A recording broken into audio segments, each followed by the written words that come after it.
नमस्कार, बहुत बहुत स्वागत करेंगे न्यूज 21 में आप सबका। आपके साथ मैं हूं रितिका पांडे। खबर खास देख रहे हैं मिर्जापुर से, जहां मिर्जापुर दौरे पर पहुंचे केंद्रीय सामाजिक और न्याय और अधिकारिता राज्य मंत्री रामदास आठवले ने विभिन्न सामाजिक और राजनीतिक मुद्दों पर खुलकर अपनी बात को रखा है।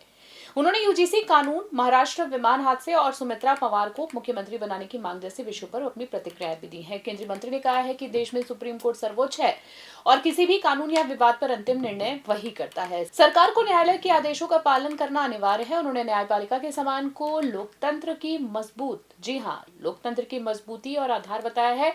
इस दौरान कार्यकर्ताओं ने उनका स्वागत किया है और स्थानीय समस्याओं पर भी चर्चा की गई। मिर्जापुर से हमारे वरिष्ठ संवाददाता एसएन यादव की एक खास रिपोर्ट में सारी बातचीत सुने। आज मिर्जापुर के बिहारी गांव में मैं आज आया हूं और उसका कारण यह है कि हमारे श्यामदर दुबे और संदीप दुबे दोनों भाई पुणे में रहते हैं, लेकिन वो इस बिहारी गांव के रहने वाले हैं और कई सालों से वो मेरे साथ मेरे पार्टी में आरपीआई में रिपन पार्टी में काम करते हैं।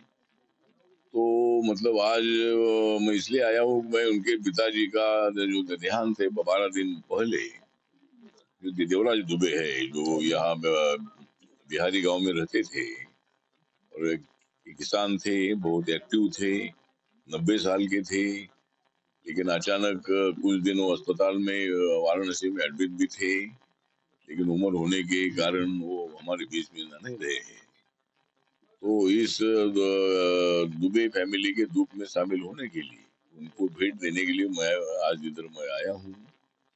और देवराज दुबे जी का इस गांव के डेवलपमेंट में बहुत बड़ा सहयोग भी था और वो मतलब किसान के माध्यम से तो उनका काम अपना खेती बाड़ी का था ही था, लेकिन बाकी का भी मतलब समाज को मदद करने का काम भी वो करते थे, लेकिन वो हमारे बीच में आज नहीं रहे हैं। इसीलिए मैं रिपब्लिकन पार्टी ऑफ इंडिया की तरफ से और केंद्र सरकार में सामाजिक न्याय और अधिकारिता राज्य मंत्री के नाते उनको अर्पित करने के लिए और ये दुबे फैमिली का सांत्वन करने के लिए, उनके दुख में शामिल होने के लिए आज मैं बिहारी गांव में मैं आया था और मैं मतलब उनको भावपूर्ण आदरांजलि अर्पित करता हूँ।